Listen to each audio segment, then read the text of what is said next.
Oke dok, saya sudah mengumpulkan sejumlah informasi yang banyak beredar di masyarakat. Namun perlu kita cek nih, apakah informasi ini mitos atau fakta.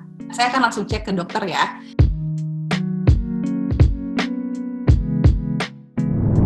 Ini informasi yang pertama, ini mitos atau fakta.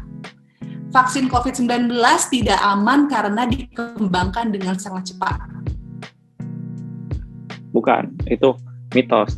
Karena sebelum dikeluarkan izin edar darurat atau emergency use authorization, si vaksin ini sudah melewati beberapa tahapan, baik dari uji lab sampai dengan uji klinis fase ketiga.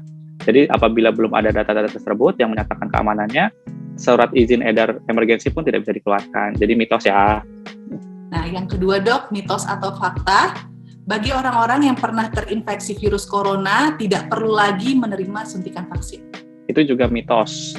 Karena kenapa? Kekebalan alaminya akan berkurang dan juga akan semakin menurun dan juga semakin habis. Jadi dalam penelitian ataupun beberapa studi itu antara 3-6 bulan. Jadi nanti apabila sekarang lewat dari 3 bulan bisa diberikan vaksin. Yang ketiga, mitos atau fakta, vaksin COVID-19 ini memiliki efek samping yang parah seperti reaksi alergi. Jadi bukan hanya pada vaksin coronavirus saja, tapi semua penyuntikan obat, semua vaksin itu memiliki potensi untuk terjadinya reaksi alergi.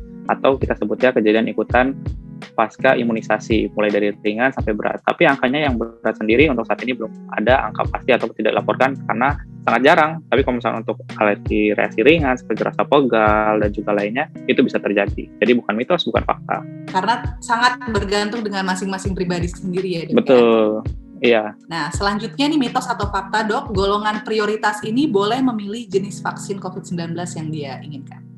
Ya, betul. Pemerintah melalui surat keputusan Menteri Kesehatan itu sudah menetapkan beberapa jenis vaksin yang akan dimasukkan ke Indonesia. Tapi untuk saat ini yang masuk hanya Sinovac, baru Sinovac, dan juga yang dikembangkan oleh Bio Farma dari bahan baku Sinovac tersebut. Tapi kalau untuk memilih, kita lihat nanti ke depan. Karena belum ada peraturan lebih lanjut mengenai itu. Selanjutnya, mitos atau fakta, dok, kartu vaksinasi ini bisa dijadikan untuk syarat bepergian. Untuk saat ini, syarat bepergian masih berdasarkan surat edaran ataupun juga dari gugus tugas mengenai perjalanan baik itu secara lokal ataupun internasional. Sedangkan kalau untuk kartu vaksinasi belum termasuk di dalamnya. Jadi untuk syarat perjalanan masih tetap menggunakan pemeriksaan ya. Jadi bisa dari swab PCR, antigen, dan yang terbaru update-nya adalah penggunaan genos. Mungkin yang terakhir nih dok, mitos atau fakta, setelah divaksin kita tidak perlu lagi menerapkan 3M atau 5M.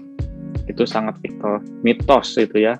Jadi harus tetap menerapkan. Jadi kita harus bantu tetap upaya, karena kita tahu sendiri yang divaksin juga belum sebanyak yang tidak divaksin. Jadi untuk paparan untuk terinfeksi virus ini masih besar. Jadi bagaimanapun juga tetap harus menerapkan protokol kesehatan, baik yang utama menggunakan masker, menjaga jarak, mencuci tangan, itu harus selalu kita laksanakan.